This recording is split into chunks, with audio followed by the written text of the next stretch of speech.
హల్లెలూయా. మన ప్రభువైన యేసుక్రీస్తు నామములో మీకు శుభములు.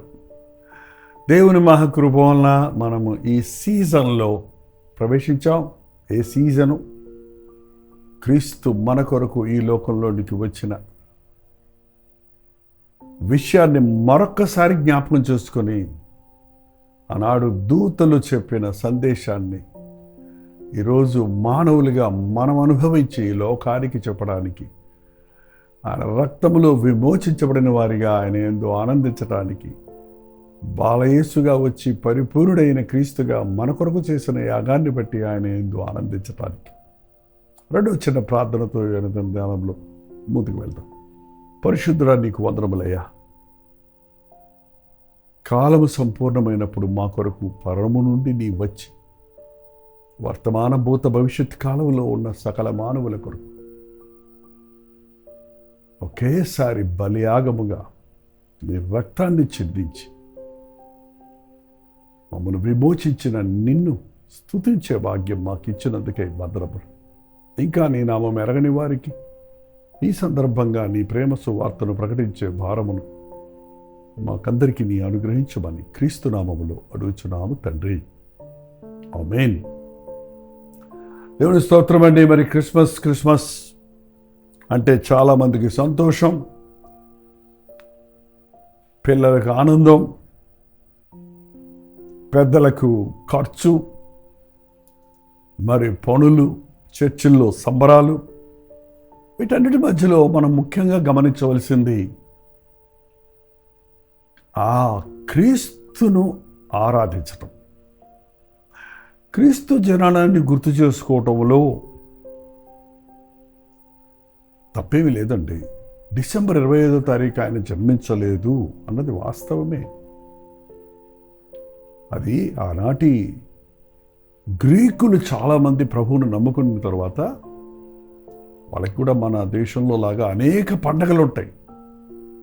మాకొక్క పండగ కూడా లేదే అని ఆనాటి మత బోధకులను అడిగినప్పుడు, సరే యేసుప్రభు జననాన్ని, రక్షకుని జననాన్ని అందరికీ తెలిసిన 25వ తారీఖు ఒక సన్ వర్షిప్ డే, అది మీరు క్రిస్మస్గా చేసుకోండి అనేసారు. ఇంకా అప్పటి నుంచి డిసెంబర్ 25 క్రీస్తు మన కొరకు పుట్టెను అని చెబుతున్నాం. ఆ రోజు పుట్టాడు, ఏ రోజు పుట్టాడు అన్నది ముఖ్యం కాదు, ఆయన ఈ లోకంలో జన్మించాడన్నది సత్యం.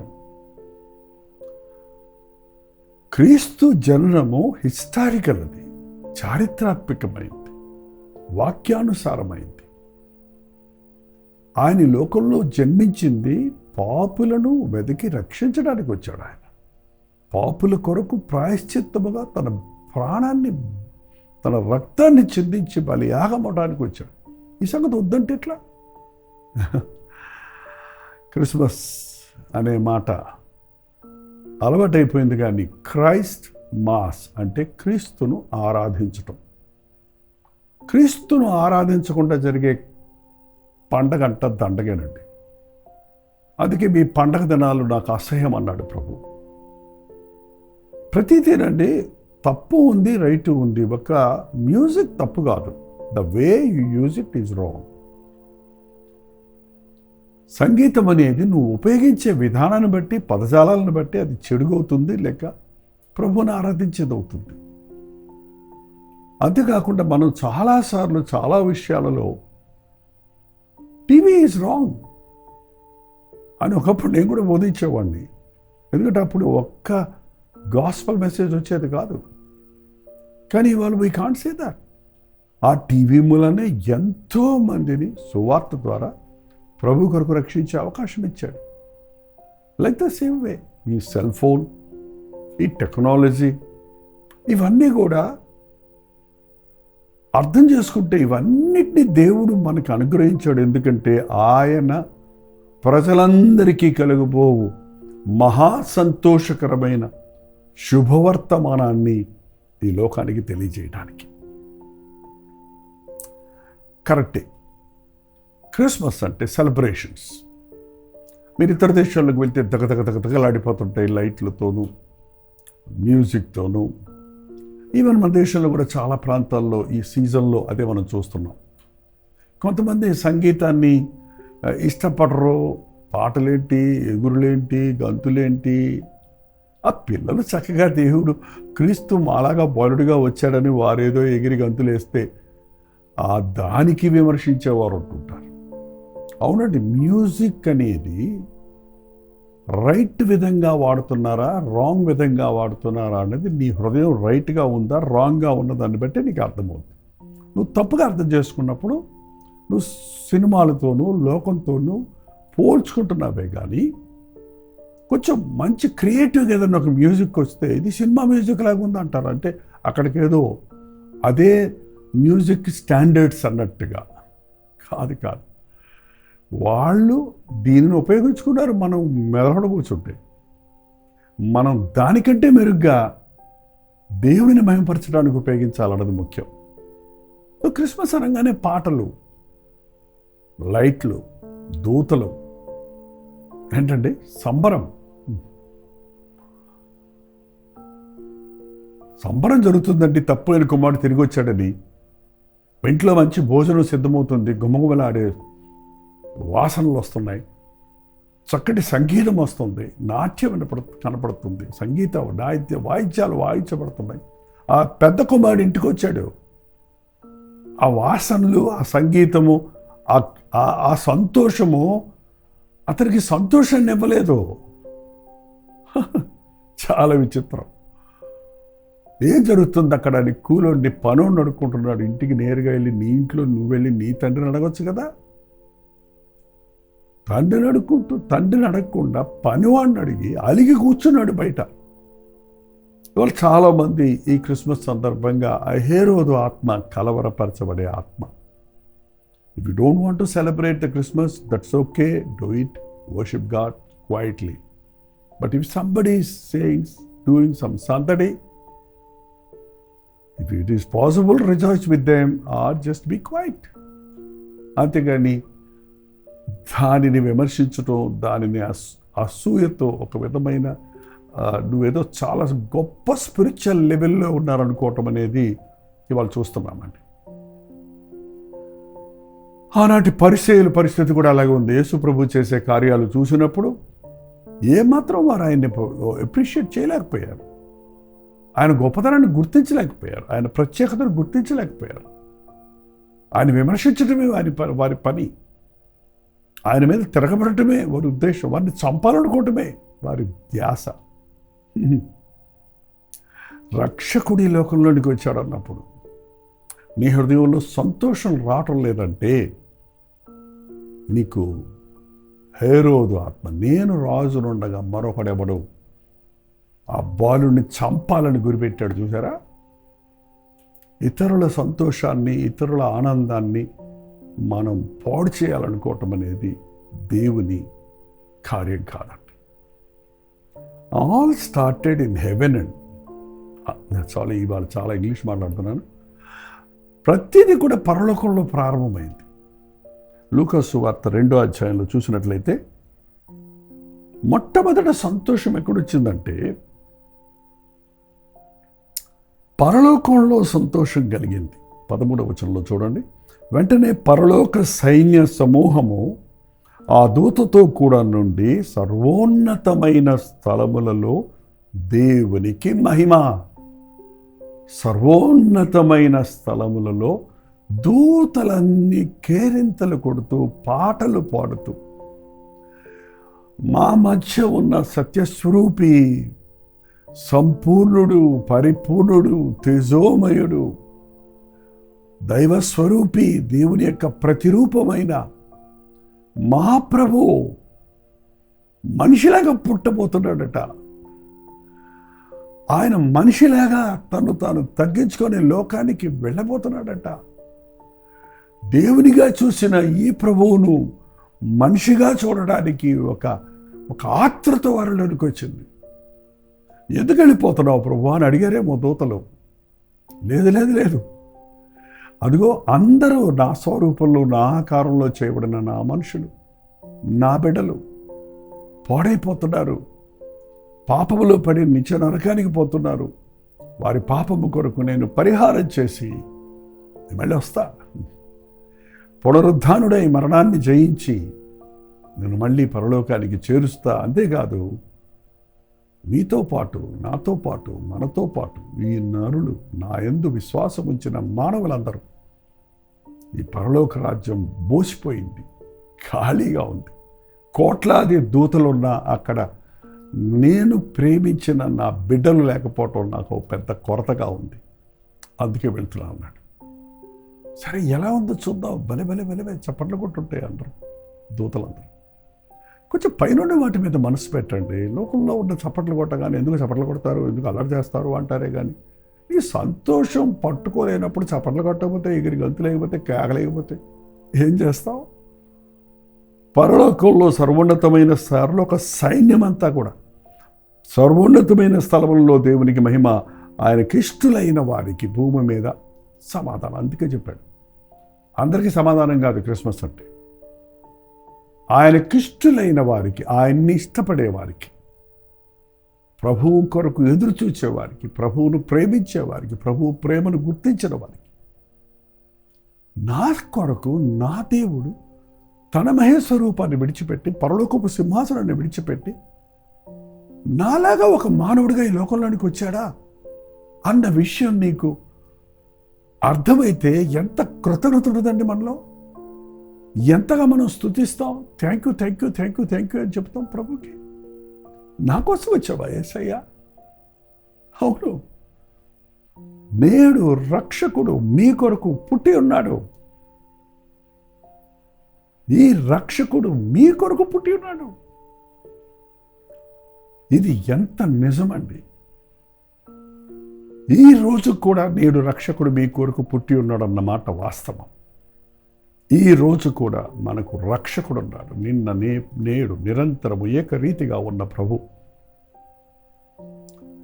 రక్షించుటకు ఈరోజు సమర్థుడిగా ఉన్నాడు.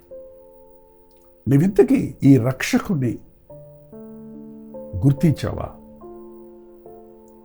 ఆ మాట పరలోకపు దూతలు మొట్టమొదటిగా ఆకాశవాణి ద్వారా ఆ గొర్రెల కాపరులు పొలములో గొర్రెలు కాచుకుంటున్నప్పుడు వారి యొద్దకు వెళ్ళి రాత్రి వేళ వారికి చెప్పినప్పుడు, ఇంకోసారి గొర్రెల కాపర్ల గురించి వివరంగా మనం ధ్యానించుకుందాం. వారు పొరుగును వెళ్ళి బాలుడైన క్రీస్తును చూసి వారికి వినబడిన వాక్యాలను బట్టి, సంగతిని బట్టి, వారు కన్న వాటిని గురించి, విన్న వాటిని గురించి ప్రచురం చేసి పరిచారని ఆనందంతో వాళ్ళు రక్షకుడు పుట్టాడు, రక్షకుడు పుట్టాడు, రక్షకుడు పుట్టాడు. నాయకుడు లేక, యజమాని లేక, రాజు లేక, ప్రభువు లేక మనందరం తప్పిపోయి ఉన్నాం. అన్యుల చేతుల్లో బానిసలమైపోయి ఉన్నాం. మనకు విమోచన ఇవ్వడానికి, మనకు విడుదల ఇవ్వడానికి రక్షకుడు పుట్టినాడు, యేసే రక్షకుడని ప్రచురపరిచారు. ఎందుకు క్యారల్స్? ఈ క్రీస్తు యొక్క ప్రేమను, క్రీస్తు జన్మించారన్న సంగతిని మరొక్కసారి ఈ వీడు వాడ ఏమంటారండి, ఊరు వాడ ప్రచురపరచటానికి, ప్రతి ఒక్కరికి జ్ఞాపకం చేయటానికి ఆ రక్షకుడి గురించిన ప్రేమ సువార్తను 2025 సంవత్సరాలు దాటిపోయిన ఇంకా యేసుని ఏమనుకుంటున్నారండి మనుషులు? ఎంత అజ్ఞానంగా, ఎంత అవివేకంగా ఆయన్ని గురించి విమర్శించేవారు, ఎగతాళి చేసేవారు ఉన్నారు. అయ్యో, అట్టి వారి మనోనేత్రాలు తెరవబడునుగాక. కన్యమరియ గర్భాన శిశువు జన్మించటం ఏంటండి? దీనికి అర్థం ఏంటి అంటున్నారు. ఇది ఎలా కుదురుద్ది? అది కుదరదు. ఇది ఎలా సాధ్యం? అది అసాధ్యం. మనుషులకు అసాధ్యం, కానీ దేవునికి సమస్తం సాధ్యం. క్రిస్మస్లోని ప్రత్యేకత అక్కడే ఉందండి. మనందరం స్త్రీ పురుష సంపర్కం వలన పుట్టినవారు. పురుషుని ముట్టని, పురుషుని కూడని, పురుషునికి అవసరత లేకుండా పరిశుద్ధమైన గర్భంలో దేవుని ఆత్మ ద్వారా ఉద్భవించిన మన ప్రభు అయిన క్రీస్తు పాపులలో చేరక ప్రత్యేకంగా ఉన్నవాడు, పైనుండి వచ్చినవాడు, పాపులమైన మనల్ని విమోచించుటకు సమర్థుడు. క్రీస్తు నామ స్మరణం, క్రీస్తు నామమునందు ఉన్న శక్తిని, బలమును అనుభవించుటకు మనకెంతగానో సహకరిస్తుంది. ఊరు వాడ యేసే రక్షకుడు అన్నమాట సాక్ష్యమిద్దాం. ప్రార్థన. పరిశుద్ధుడా, ప్రేమగల్ల తండ్రి, మరొకసారి నీ పాద సన్నిధిలో చేరి ఈ ఉదయ కాలంలో నాయన, ఈ సీజన్లో తండ్రి, ఈ కాలంలో, ఈ డిసెంబర్లో నెలలోని చివరి రోజుల్లో మా కొరకు రక్షకుడు పుట్టి ఉన్నాడన్న సంగతి మరొకసారి జ్ఞాపకం చేసుకొని మమ్మల్ని విడిపించుటకు, రక్షించుటకు, కాపాడుటకు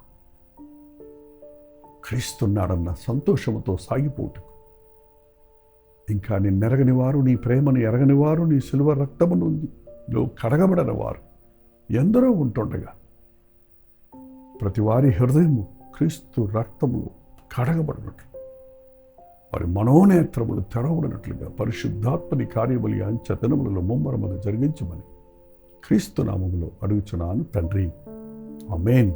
మన తండ్రి అయిన దేవుని యొక్క ప్రేమయు, కుమారుడైన క్రీస్తు యొక్క కృపయు, ఆదరణకర్త అయిన పరిశుద్ధాత్మ యొక్క సహవాసమును కూడి వచ్చిన మనందరికీ ఇప్పుడును సదాకాలము తోడై ఉండును గాక. ఆమేన్.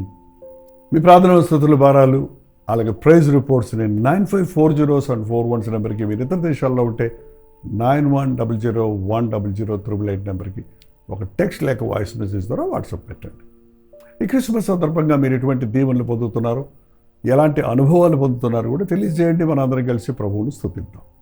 ఉచితమైతే మధ్యాహ్నం 3 గంటలకు హెచ్చరిక, అలాగే రాత్రి 9 గంటలకు కలువరి ప్రతి దొరిలో మళ్ళీ కలుసుకుందాం. అంతవరకు దేవుని మహాకృప మీకు తోడేడు గాక.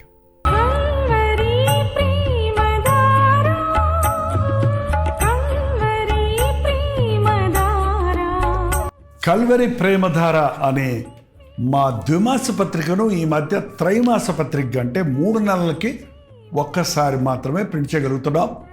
మరి గత 40 సంవత్సరాల పైబడి కొనసాగుతున్న ఈ పత్రికను ఆపు చేయటం ఇష్టం లేక దీన్ని త్రైమాస పత్రికగా మార్చున్నాం. మీరు కల్వరి ప్రేమధార పత్రికను చదువుతున్నారా? ఒక ఉచిత పత్రిక కావాలంటే ఇవ్వాలే మీ పేరు, చిరునామా, అడ్రస్తో పాటు ఇంటి నెంబర్తో పాటు క్లియర్గా పంపించండి. తప్పకుండా ఒక ఉచిత పత్రికను మీకు పంపిస్తాం.